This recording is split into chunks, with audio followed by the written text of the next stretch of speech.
Olá, seja muito bem-vindo a mais um vídeo da Universidade Financeira. Hoje está muito frio aqui na região serrana do Rio de Janeiro, mas está um clima bem agradável para a gente poder bater um papo. Hoje, às 9 horas da manhã, a gente vai conversar sobre lastro. O que que é lastro? O que que quer dizer quando alguém diz para você, não, a LCI está lastreada em financiamentos imobiliários, a LCA está lastreada em financiamentos para agronegócio, para estimular o agronegócio. Enfim, e qualquer outro tipo de lastro, por exemplo, o petróleo está lastreado na extração de pré-sal.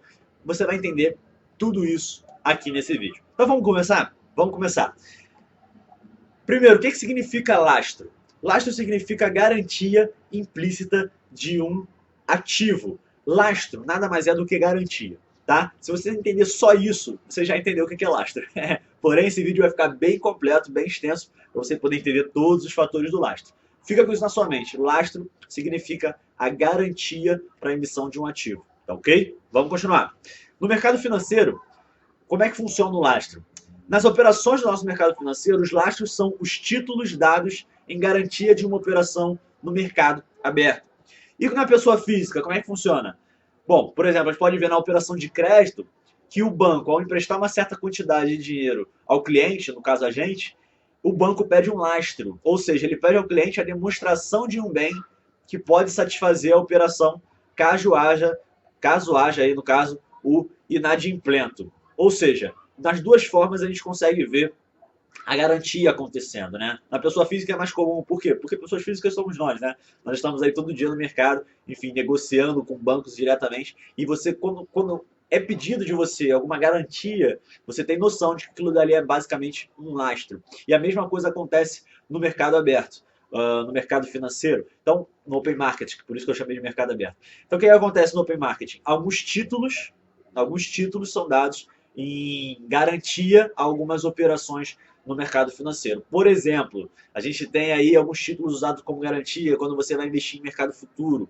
A gente tem aí o financiamento imobiliário, que não é um título, tá? Mas o financiamento imobiliário, um produto de investimento, no caso, um produto de capitalização, no caso de um banco, lastreando a LCI. A gente tem diversos securitizadores, que é um vídeo que a gente vai gravar e vai ao ar amanhã.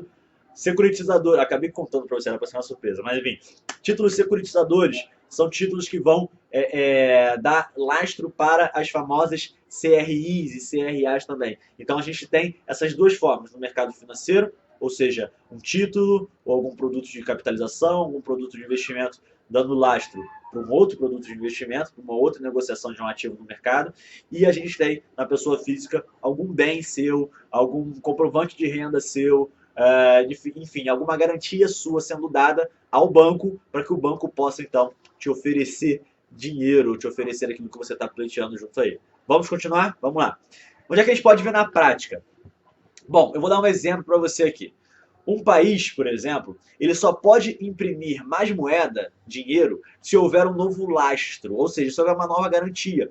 Assim como na descoberta do petróleo, no pré-sal, que serviu de garantia desse valor produzido. O que significa isso? Bom, a gente achou o pré-sal. Beleza, então agora a gente pode continuar produzindo petróleo ou precificando o petróleo. Por quê? Porque tem uma base, tem uma garantia para esse preço do petróleo aqui. A gente pode garantir que esse preço do petróleo vale isso. Por quê? Porque a gente acabou de achar mais petróleo no pré-sal. Então, o pré-sal foi um lastro para basear, para suportar, para garantir o preço do petróleo como um todo, tá certo? O pré-sal foi um lastro para o petróleo.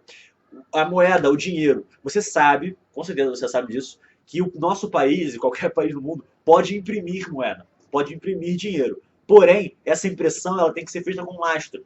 O que está baseando essa impressão do dinheiro? Isso é muito importante para você que gosta dessa questão de cotação do dólar, de cotação da moeda estrangeira, do valor do real, valorização do real, das ações que o Banco Central vem tomando sobre emissão de moeda. Então, isso é muito interessante para você entender. A emissão de moeda, para ela ser algo sustentável, ela tem que acontecer com algum lastro.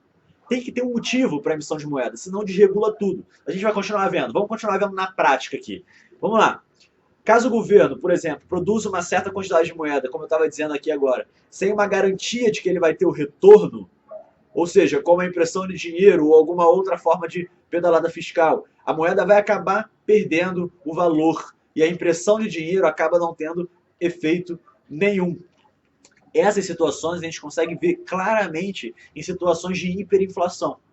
A gente vê claramente hiperinflação. Por quê? Porque o governo vai emitindo moeda sem justificativa, sem motivo, sem lastro, como você aprendeu. Então é preciso que um título que esteja atrelado a algum financiamento, um título que esteja atrelado a algum outro título, um título que no caso a gente chamaria de derivativo, ou algum mercado que funciona com derivativos, algum ativo derivativo, precisa ter um lastro. Ele precisa ter um lastro, tá certo? Então quando você investe em mercado de opções com ativos cambiais, você precisa entender qual é o lastro daquilo dali. O lastro daquilo dali é a cotação do dólar, que é negociado no mercado futuro. Então, você vai começar a entender. Tudo precisa ter um lastro, tá? Tudo precisa ter um lastro, beleza?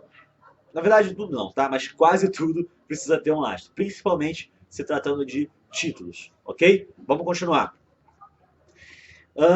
Bolhas de crédito, a gente consegue ver na prática também a falta de lastro. Por exemplo, bolhas de crédito são geradas na impressão de dinheiro sem lastro. Isso acaba causando graves distorções no mercado e nos preços em geral. Então, basicamente, o lastro é importante por causa disso, porque ele é uma garantia, porque ele vai embasar, porque ele vai fortalecer, ele vai não só garantir, mas ele vai corroborar de que aquilo que está acontecendo por algum motivo. De que aquilo que está acontecendo tem garantias para estar acontecendo daquele jeito.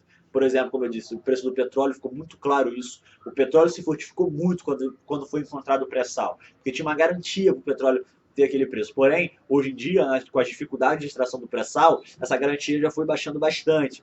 Com o advento das energias renováveis, dos carros elétricos que são muito mais fortes no exterior do que aqui no Brasil, infelizmente, a gente tem uma queda no preço do petróleo gigantesca. Por quê? Porque o petróleo vai perdendo o lastro. Antes do lastro do petróleo também poderia ser combustível.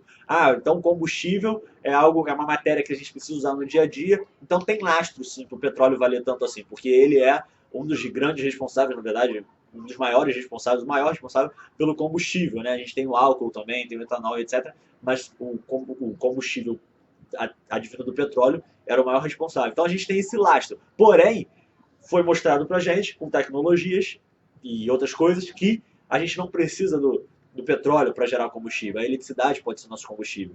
Então a gente vai perdendo algum lastro e isso vai explicando por que o preço de determinado ativo, por que o preço de determinada moeda vai caindo, vai perdendo valor. Tá certo? Então, você pode identificar isso também no real. Pedro, o dólar está alto, é só por causa do dólar? Não, pode ser também por causa das das tomadas de decisões irresponsáveis que às vezes o Banco Central faz, emitindo dinheiro sem ter um lastro. Eu estou emitindo dinheiro para poder baixar a diferença entre o real e o dólar. Tá ok, mas isso é algo de muito curto prazo, quando na verdade a gente deveria aumentar sim a importância do real, aumentar sim o valor da moeda real com outras políticas, que não simplesmente uma emissão de dinheiro simplesmente por emitir dinheiro. Então, é muito interessante que você tenha em mente, sempre buscando qual é o lastro disso aqui.